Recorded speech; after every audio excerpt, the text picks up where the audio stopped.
Berdiri.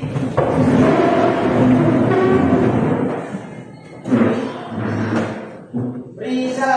Selamat pagi. Selamat pagi adik-adik, silakan duduk.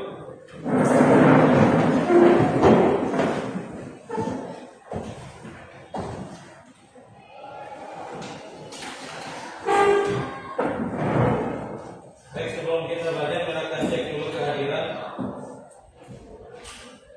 untuk kelas 10 DPIB. Angelika Sumuru, Latifah, Alfa Lukas,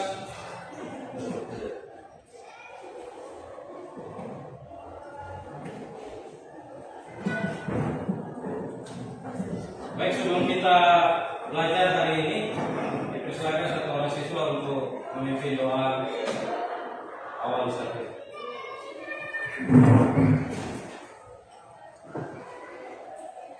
Ya, silakan.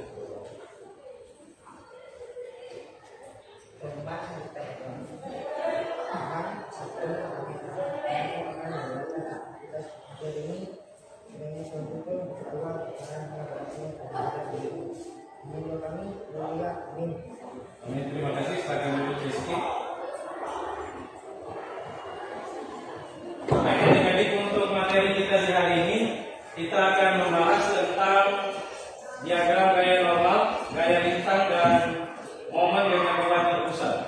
Adapun nanti materi yang akan kita bahas, materi yang pertama adalah jenis konstruksi, yang kedua adalah kesetimbangan gaya, yang ketiga gaya normal, gaya lintang dan momen, keempat perhitungan gaya normal, gaya lintang dan momen, serta yang kelima adalah penggambaran gaya normal, gaya lintang dan momen. Pernahkah adik-adik melihat perbedaan antara struktur dan konstruksi bangunan? Ada yang tahu apa bedanya struktur dan konstruksi? Apa perbedaan antara struktur dan konstruksi? Ini kelihatannya sama, tetapi sebenarnya struktur dan konstruksi adalah dua hal yang berbeda. Ada yang bisa? Struktur itu yang bagaimana? Konstruksi itu yang bagaimana? Ya, silakan jelaskan. Kalau struktur, coba sebutkan salah satu bagian dari struktur bangunan. Ya, Rizky. Tidak apa-apa, silakan sampaikan. Suara yang agak kuat. Apa? Kasih keluar dalam bersama. Fondasi. Ya, fondasi salah satu struktur bangunan. Setelah fondasi ada apa lagi?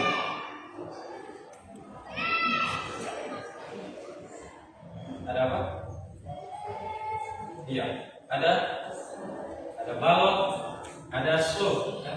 Tapi kalau di atas fondasi ada slope dulu, kemudian ada kolom, dan kemudian ada balok.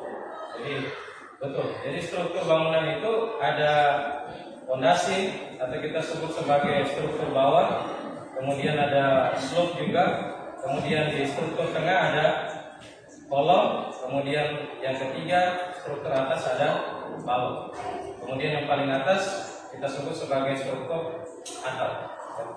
Jadi itu adalah struktur. Kalau konstruksi, apa itu konstruksi?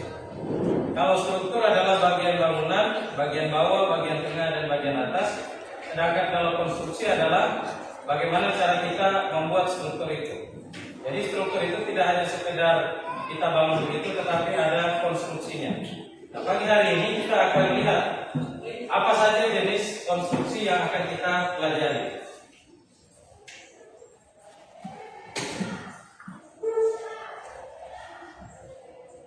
Namun sebelumnya mari kita perhatikan dulu tujuan pembelajaran untuk materi ini. Yang pertama, siswa dapat menjelaskan kesetimbangan gaya. Yang kedua, siswa dapat menjelaskan gaya normal, gaya lintang, dan momen. Yang ketiga, siswa dapat menghitung gaya normal, gaya lintang, dan momen dengan beban terpusat. Yang keempat, siswa dapat menggambar diagram gaya normal, gaya lintang, dan momen dengan beban terpusat. Dan yang kelima, tujuan pembelajaran kita adalah siswa dapat menjelaskan cara menjelaskan gambar diagram gaya normal, gaya lintang, dan momen dengan beban terpusat.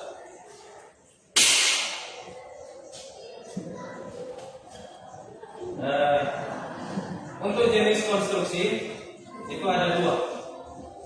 Jenis konstruksi ada berapa? Ada dua. Yang pertama adalah konstruksi statis tertentu. Kemudian yang kedua adalah konstruksi statis tak tertentu. Nah, kedua konstruksi ini berbeda. Mari kita lihat apa perbedaannya. Untuk menentukan apakah suatu konstruksi statis tertentu atau tak tertentu, kita perlu membandingkan. Jadi kita perlu melihat konstruksi itu apakah jumlah reaksi di tumpuan yang tidak diketahui jumlahnya harus sama dengan persamaan kesetimbangan yang tersedia. Jadi kalau dia ada sebuah konstruksi, kita lihat konstruksi ini kira-kira reaksi yang tidak diketahui itu ada berapa. Kalau jumlah reaksinya ini sama dengan jumlah persamaan, maka konstruksi itu tergolong statis tertentu. Mari kita lihat selanjutnya. Nah, ini. Jika jumlah reaksi sama dengan jumlah persamaan, konstruksi tersebut adalah statis tertentu. Jika jumlah reaksi lebih besar dari jumlah persamaan, konstruksi tersebut adalah tergolong statis tak tertentu. Nah, ini contohnya. Ini adalah konstruksi balok sederhana. Kenapa dia disebut sebagai konstruksi balok sederhana? Karena konstruksi ini hanya memiliki tumpuan sendi dan tumpuan roll. Konstruksi balok sederhana merupakan statis tertentu karena memiliki 3 reaksi yang tidak diketahui dan ada 3 persamaan kesetimbangan untuk penyelesaian. Dari mana kita mengetahui bahwa konstruksi ini merupakan konstruksi yang memiliki 3 reaksi? Nanti kita akan lihat apakah tumpuan A ini yang tergolong adalah tumpuan sendi dan di bagian sini adalah tumpuan roll. Berapa reaksi yang bisa dipikul atau ditahan oleh tumpuan sendi dan berapa reaksi yang bisa ditahan oleh tumpuan roll. Mari kita lihat. Untuk konstruksi sendi itu yang paling kanan. Ini adalah tumpuan sendi. Ini adalah tumpuan sendi. Bagian kanan ini adalah tumpuan sendi. Tumpuan sendi itu dia dapat menahan 2 gaya, yaitu gaya vertikal, gaya yang tegak lurus, dan gaya horizontal. Contohnya di mana? Misalnya di pintu. Di pintu ini adalah termasuk sendi. Dia bisa tahan yang mana? Dia bisa tahan yang vertikal ini. Jadi kalau misalnya saya berikan beban, misalnya saya berikan beban, dia bisa tahan ini kan? Bisa enggak? Bisa. Kemudian kalau saya kasih beban horizontal, dia juga bisa tahan. Itu sendi. Tapi kalau saya berikan momen, dia tidak bisa tahan. Makanya untuk sendi pada konstruksi balok sederhana dia bisa menahan 2 gaya. Kemudian kita pindah ke tumpuan selanjutnya, yaitu tumpuan roll. Tumpuan roll dia bisa tahan berapa gaya? Dia bisa tahan 1 gaya, hanya gaya horizontal. Misalnya begini, roll itu seperti ini ya. Saya kasih contoh di atas. Ini tumpuan roll, kemudian di atas ada balok. Kalau kita berikan dia gaya horizontal, gaya yang tegak lurus, yang mendatar maksudnya, ini bisa tahan nggak dia? Tidak bisa, karena dia bebas terhadap gaya horizontal. Kalau saya berikan dorongan atau momen, bisa tahan nggak? Nah, dia juga akan bebas.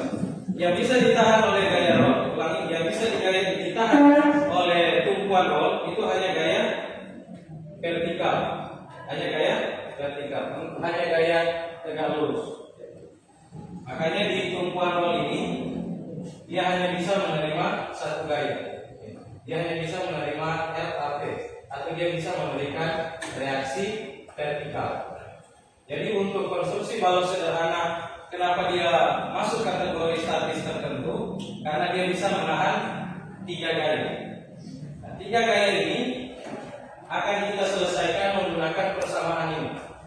Persamaan sigma H sama dengan 0, sigma P sama dengan 0, dan sigma M sama dengan 0. Itulah sebabnya konstruksi balok sederhana ini masuk kategori sebagai statis tertentu karena dia memiliki tiga gaya yang tidak diketahui, satu gaya di sini, dua gaya di sana, dan penyelesaiannya juga ada tiga persamaan. Jadi kalau ditanya apakah konstruksi balok sederhana masuk statis tertentu, jawabannya adalah masuk. Karena dia punya tiga gaya dan tiga persamaan kesetimbangan yang bisa dikerjakan.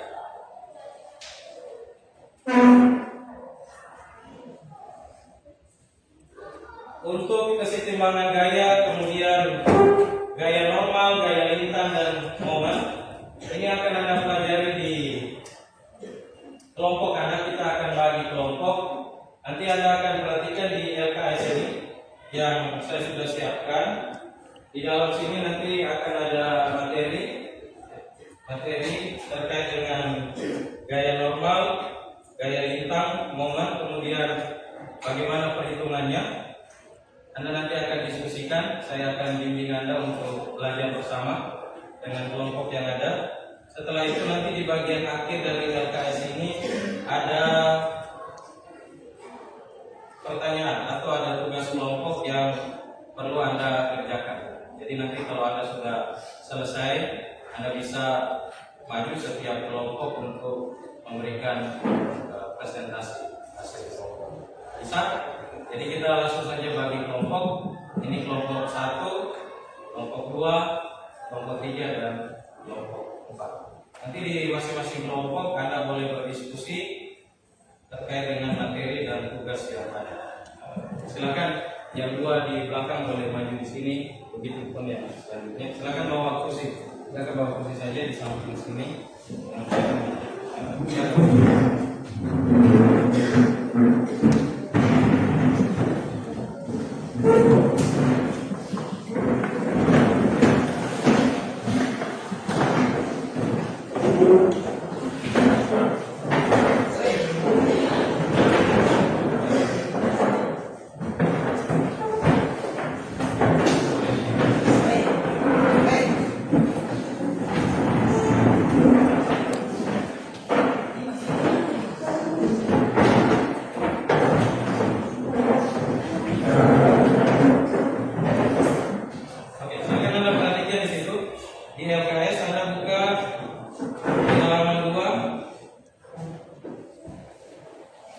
Anda perhatikan di LKS yang sudah disiapkan. Di situ ada kesetimbangan gaya, kemudian ada gaya-gaya dalam.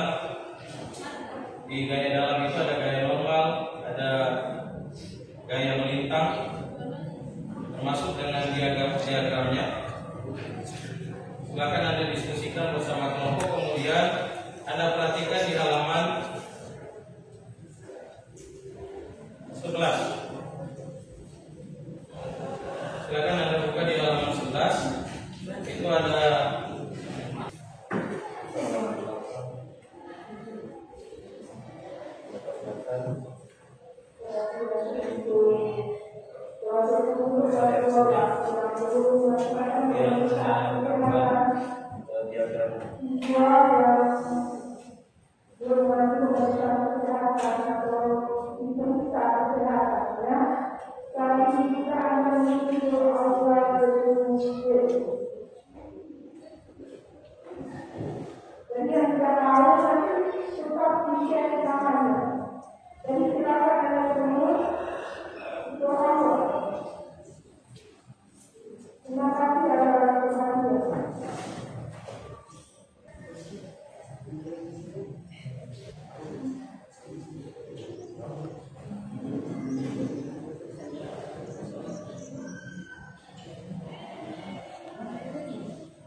Untuk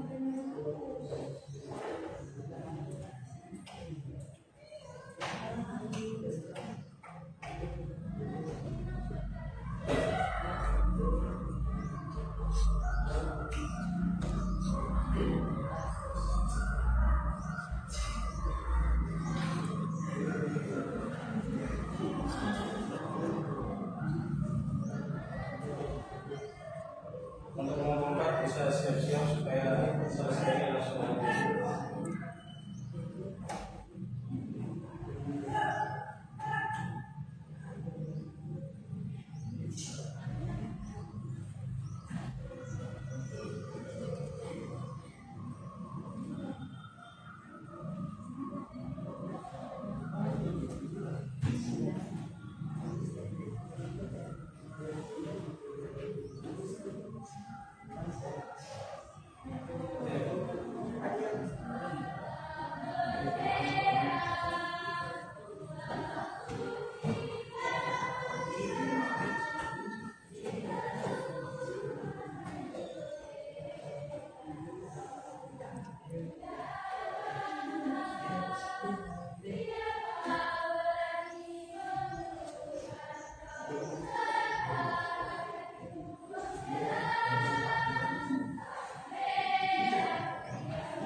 Ini hasil pekerjaan teman-teman, adik-adik untuk reaksi di titik A, kemudian reaksi di titik B, kemudian sigma H, dan yang terakhir ada bidang D dan bidang N. Jadi mungkin kesimpulan, ini sebagai kesimpulan.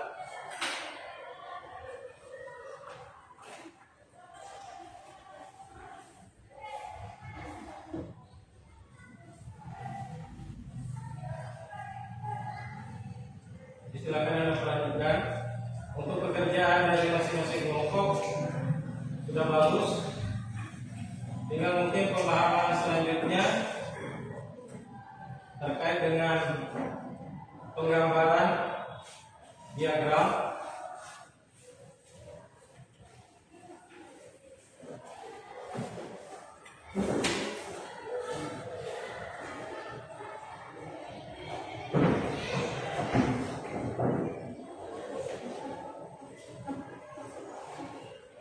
Jadi kesimpulannya adalah kalau kita perhatikan di reaksi di titik K ini yang kemudian harus Anda perhatikan terkait dengan adanya di sini beban yang tidak tegak lurus. Jadi biasanya beban itu tegak lurus 90 derajat, tapi kali ini ada beban dengan sudut kemiringan yaitu 60 derajat. Ini berbeda dengan tugas-tugas sebelumnya, di mana di sini Anda perlu memperhatikan nilai sin dan nilai cos.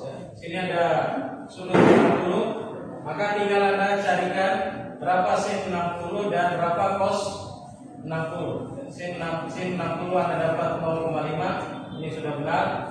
Kemudian cos 60 dapat 0,866. Jadi prinsipnya untuk konstruksi balok sederhana dengan beban tidak tegak lurus, yang harus Anda perhatikan adalah berapa nilai sudutnya. Berapa nilai sudutnya, itu yang kemudian harus Anda perhatikan. Jadi untuk pekerjaan hari ini sudah bagus dari masing-masing kelompok. Kita berikan tepuk tangan dulu.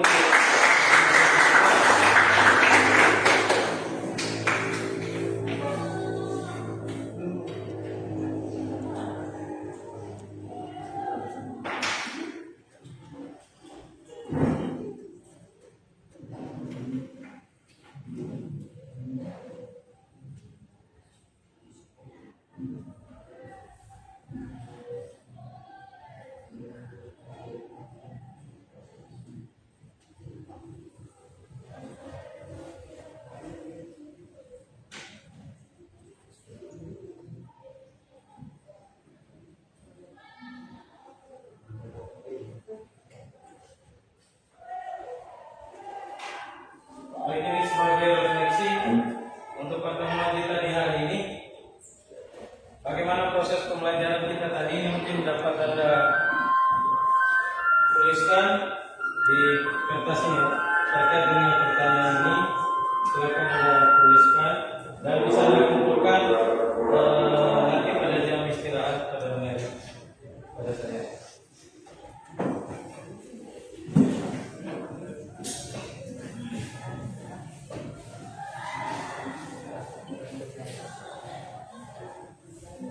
Oke, demikian ini dulu. Jadi pertanyaan pertama, silakan bagaimana proses pembelajaran kita tadi? Apakah sudah menarik atau belum? Kemudian yang kedua, apa yang telah Anda pahami setelah mengikuti proses pembelajaran ini? Apa yang boleh Anda dapatkan?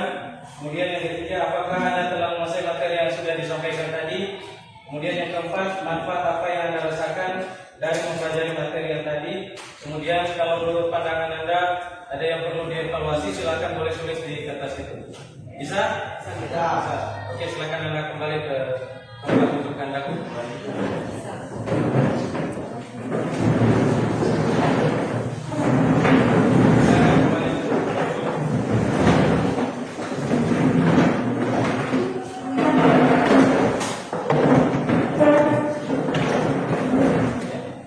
Silakan Anda tulis di kertas itu terkait dengan ini. Oke, ada satu.